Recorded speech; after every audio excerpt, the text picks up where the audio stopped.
آپ صلی اللہ علیہ وسلم کچھ بھی یہ نہیں کرتے تھے کہ بس لوگوں کو بتا دیا کہ تم یہ کر لو.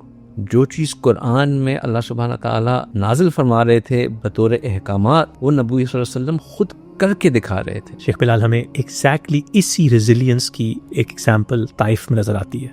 بالکل. جب ہمارے پیغمبر صلی اللہ علیہ وسلم طائف گئے، اس کے پیچھے جو کانٹیکسٹ ہے شیخ بلال، وہ بہت ضروری ہے لوگوں کو سمجھنا کہ ہمارے پیغمبر پہلے طائف کیوں گئے. جی.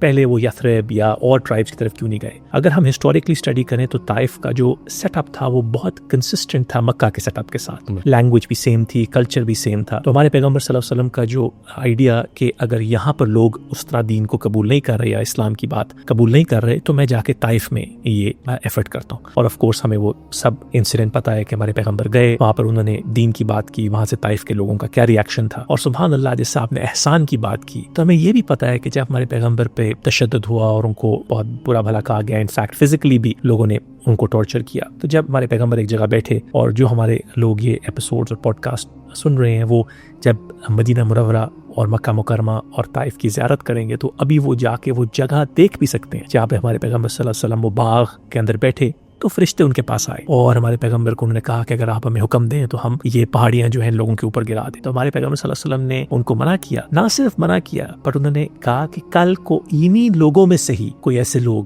سبحان اللہ آئیں جو دین کا، ان کے لیے دعا کی کہ یا اللہ ان کے اندر ایسی نسلیں پیدا کریں جو کہ آگے جا کے آپ کے اوپر ایمان لے کے آئے. شیخ بلال، یہ احسان ہے عمر، یہ احسان ہے. احسان یہ نہیں ہے کہ آپ کو کسی نے کچھ کہا آپ نے اس کو معاف کر دیا. That's first step.